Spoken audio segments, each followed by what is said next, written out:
A Treatise of Satan's Temptations. Part 2. By Richard Gilpin. A Discourse of the Malice, Power, Cruelty and Diligence of Satan. Of the various ways by which he hinders peace. 1. Way by discomposures of spirit. These discomposures explained by showing, 1. What advantage he takes from our natural temper, and what tempers give him this advantage. 2. By what occasions he works upon our natural tempers. 3. With what success. 1. These occasions suited to natural inclinations, raise great disturbance. 2. They have a tendency to spiritual trouble. The thing proved, and the manner how discovered. 3. These disturbances much in his power. General and particular considerations about that power. Chapter 6. Part 1.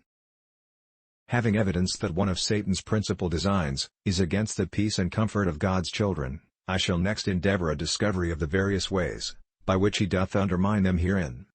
All inward troubles are not of the same kind in themselves, neither doth Satan always produce the same effects out of all, some being in their own nature disquiets, that do not so directly and immediately overthrow the peace and joy of believing, and the comforts of assurance of divine favor as others do. Yet seeing that by all he hath no small advantage against us, as to sin and trouble, and that any of them at the long run, may lead us to question our interest in grace and the love of God, and may accordingly afflict us, I shall speak of them all. Which that I may do the more distinctly, I shall rank these troubles into several heads, under peculiar names, it may be not altogether so proper, but that the curious may find matter of exception to them, that by them and their explanation the differences may the better appear. I distinguish therefore of a fourfold trouble, that the devil doth endeavor to work up upon the hearts of men. They are 1. Discomposures. 2. Affrightments. 3. Dejections of sadness. 4. Distresses of horror. Of all which I shall speak in their order. And 1. Of discomposures of soul. These are molestations and disturbances, by which the mind is put out of order and made unquiet. The calm in which it should enjoy itself, and by which it should be composed to a regular and steady acting, being disturbed by a storm of commotion, and in which the conscience or the peace of it is not presently concerned. This distinction of the trouble of soul from the trouble of conscience is not new. Others have observed it before, and do thus explain it. Trouble of soul is larger than trouble of conscience. Every troubled conscience is a troubled soul, but every troubled soul is not a troubled conscience. For the soul may be troubled from causes natural, civil, and spiritual, according to variety of occasions and provocations, when yet a man's inward peace with God is firm. And in some cases, as in infants and in men distracted with fevers, etc. There may be passions and disturbances of soul, when the conscience is not capable of exercising its office. Nay, the soul of Christ was troubled, John 12:27, now is my soul troubled, when it was not possible that sin or despair should have the least footing in him. For the opening of these discomposures of soul I shall 1. Show upon what advantage of natural temper the devil is encouraged to molest men. 2. By what occasions he doth work upon our natural inclinations. 3. And with what success of disturbance to the soul. 1. As to our natural dispositions, Satan, as hath formerly been noted, takes his usual indications of working from thence. These guide him in his enterprises. His temptations being suited to men's tempers, proceed more smoothly and successfully. Some are of so serene and calm a disposition, that he doth not much design their discomposure.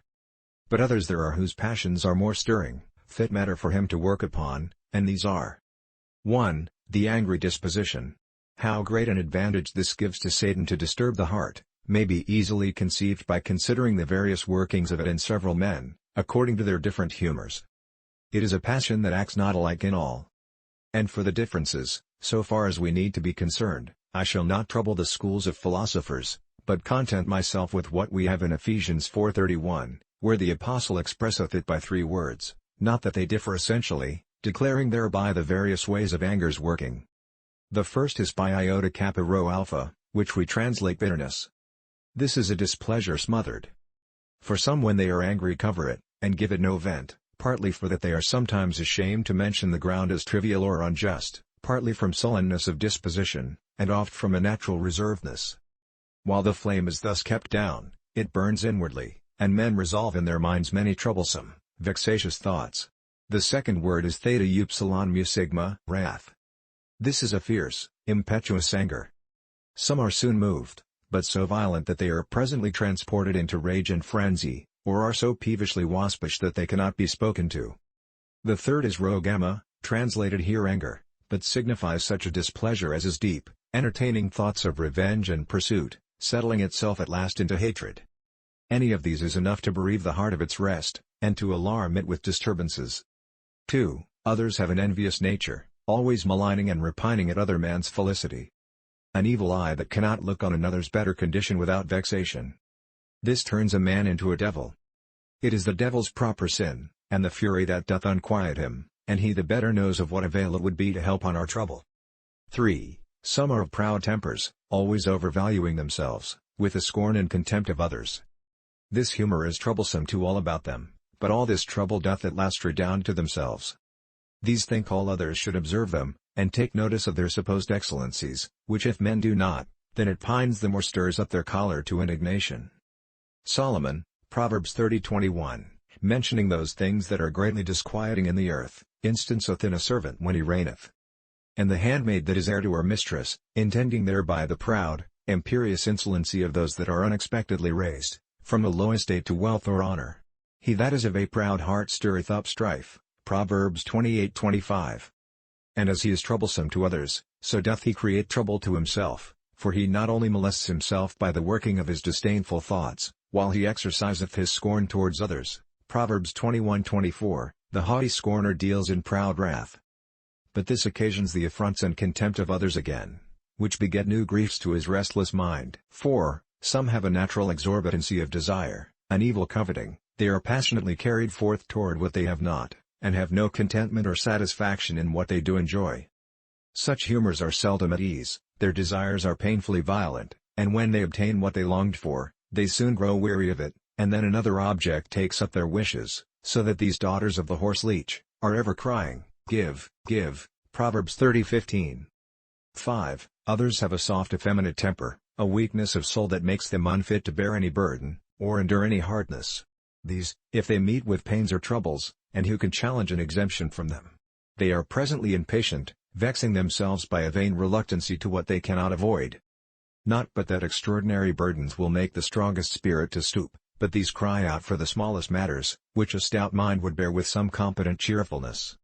6. And there are other dispositions that are tender to an excess of sympathy, so that they immoderately affect, and afflict themselves with other men's sorrows.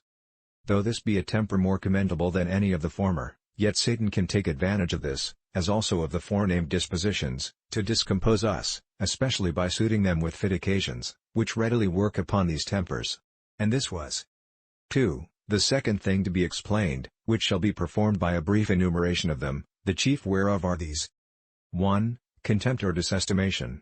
When a man's person, parts, or opinion are slighted, his anger, envy, pride, and impatience are awakened, and these make him swell and restless within. Even good men have been sadly disturbed this way. Job, as holy a man as he was, and who had enough of greater matters to trouble his mind, yet among other griefs complains of this more than once. Job 12:4, I am as one mocked of his neighbor. The just upright man is laughed to scorn. Chapter 19:15, they that dwell in mine house, and my maids, count me for a stranger. I called my servant, and he gave me no answer. Yea, young children despised me. I rose up and they spake against me. Thus he bemoans himself, and, which is more, speaks of it again with some smartness of indignation. Job 30:1, now they that are younger than I have me in derision, whose fathers I would have disdained, to have set with the dogs of my flock.